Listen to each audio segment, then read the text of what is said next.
Assalamualaikum warahmatullahi wabarakatuh. Sebelumnya perkenalkan dulu, nama saya Saiful Anwar dengan NIM 240131240, kelas A11, program studi ilmu komputer. Dalam kesempatan kali ini saya akan membuat sebuah proyek dalam pembelajaran subcomputing. Proyek ini berfokus pada penerapan machine learning untuk menganalisis dan memprediksi keberhasilan kampanye pemasaran atau telemarketing pada sektor perbankan dengan memanfaatkan dataset historis pemasaran Bank Pol.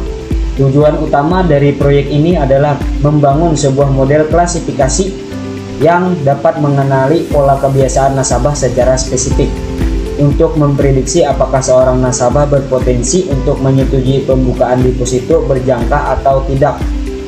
Untuk memecahkan masalah ini, proyek mengimplementasikan algoritma pembelajaran machine role induction.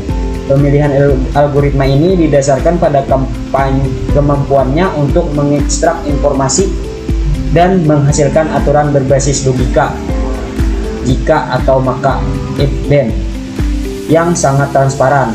Dalam konteks bisnis, transparansi ini krusial karena manajemen bank tidak hanya membutuhkan hasil tebakan yang akurat, tetapi juga perlu memahami alasan demografis atau transaksional di balik prediksi tersebut.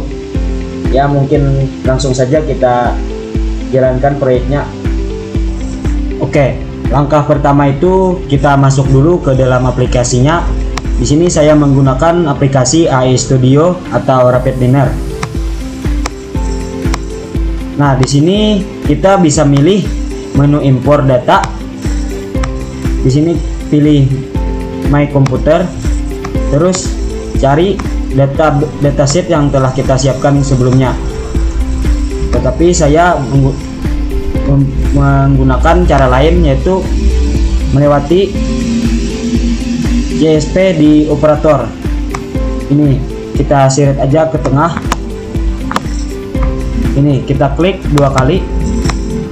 Selanjutnya kita pilih file dataset yang telah kita siapkan sebelumnya. Di sini saya menggunakan dataset yaitu Bank Pol. Setelah itu kita klik next dan next lagi, dan setelah itu kita klik finish.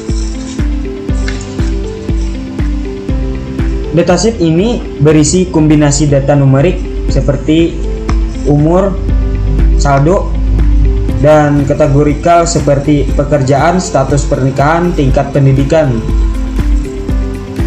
Target jelas memiliki variabel target atau keputusan yang sangat jelas, yaitu apakah nasabah memutuskan untuk berlangganan deposito berjangka atau tidak.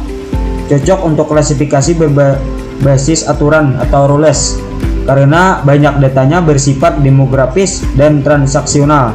Algoritma seperti role induction dapat dengan mudah menemukan pola kebiasaan nasabah yang logis dan masuk akal.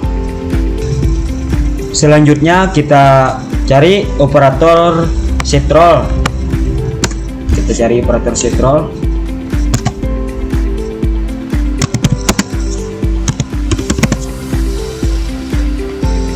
Ini dia. Kita sirit ke tengah. Setelah itu kita sambungkan kabelnya dan kita klik 2 kali.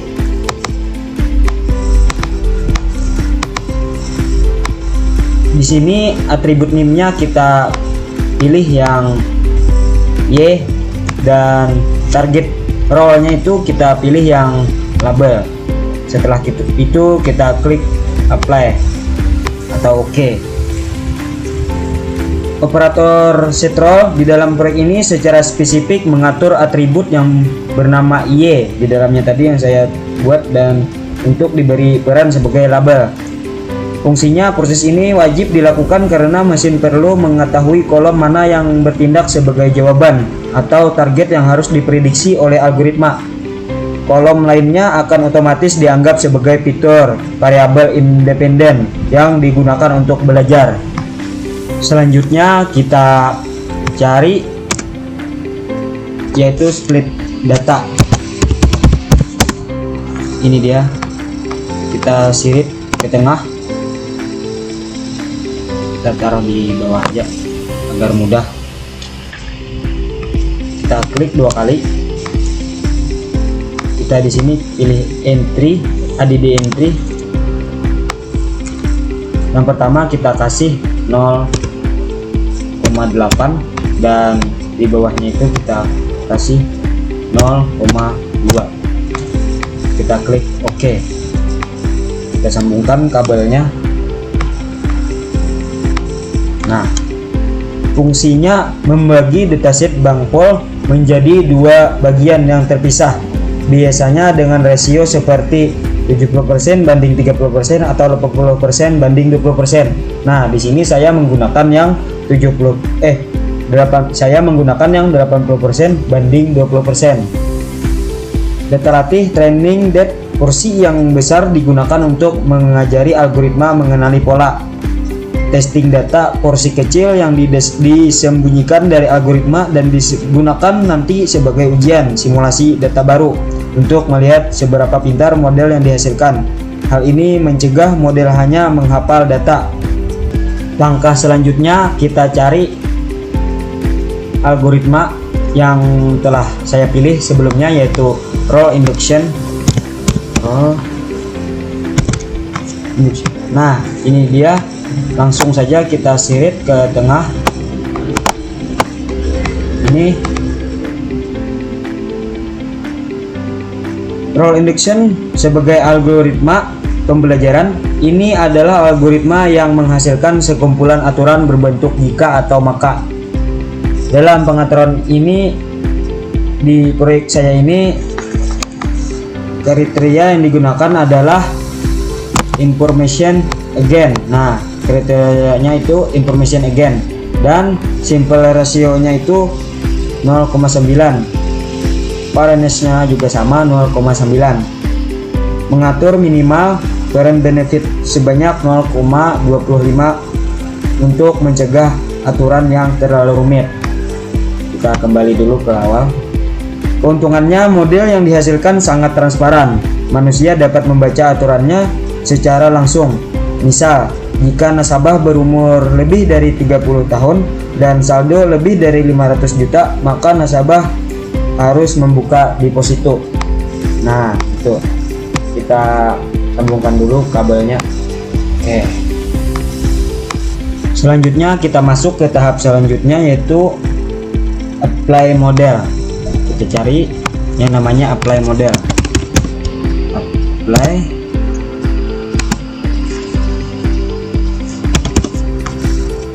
Ini kita sirit ke tengah, kita taruh di bawah aja.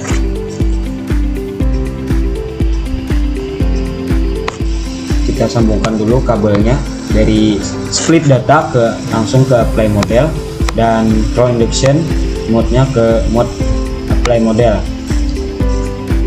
Operator ini merupakan langkah lanjutan setelah role induction. Fungsinya mengambil model jika atau maka yang sudah dibuat oleh role induction di sini dan menerapkannya pada data baru. Dalam hal ini adalah data uji dari langkah split data dari sini. Nah, jadi ada kabelnya yang ke sini. Model akan mulai menebak atau memprediksi label dari nasabah di data uji berdasarkan pola aturan yang dipegangnya. Tuh. Oke, kita langsung ke langkah terakhir, yaitu mencari performance.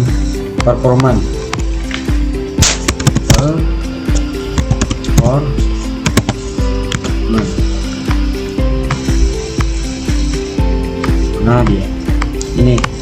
Langsung saja kita seret ke tengah. Nah, sini kita sambungkan dulu kabelnya. Apakah masih tanda tanya? Nah, di sini kan sudah semuanya, nggak ada yang tanda tanya atau error. Langkah ini langkah terakhir untuk melihat kualitas proyek. Fungsinya mengevaluasi seberapa akurat tebakan yang dibuat pada tahap apply model. Nah, yang di sini dia akan mengevaluasi seberapa akuratnya tebakan yang sudah ada yang di apply model di sini. Operator ini akan membandingkan label asli keputusan nyata nasabah dengan label prediksi tebakan dari model. Dari tahap ini, saya akan mendapatkan angka metrik per momen seperti akurasi, persentase keseluruhan tebakan yang benar, precision dan recall, seberapa presisi model mengenali nasabah yang benar-benar berpotensi membuka deposito, sehingga bank tidak membuang waktu menelepon orang yang salah. Nah, kayak gitu. Di sini kita kabelnya kita sambungkan ke res. Nah, untuk selanjutnya kita langkah yang terakhir yaitu klik run atau dijalankan. Bismillahirrahmanirrahim. Nah, di sini ada data limit karena kebutuhan data ada 45.211 ROS yang di sini harus hanya bisa menampung 10.000. Langsung kita dan sampel datanya aja.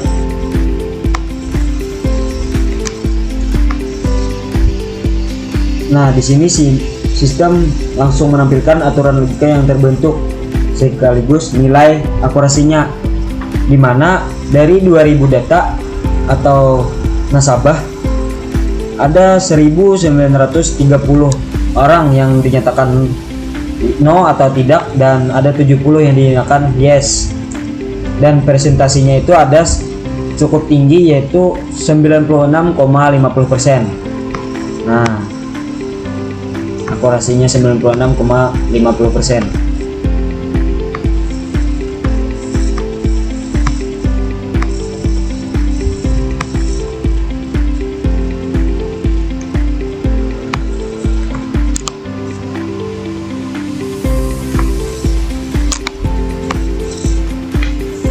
Mungkin sekian penjelasan alur proyek kerja UAS Shop Computing dari saya.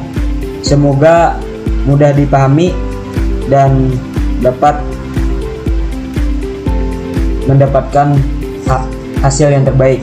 Terima kasih dan sampai jumpa. Wassalamualaikum warahmatullahi wabarakatuh.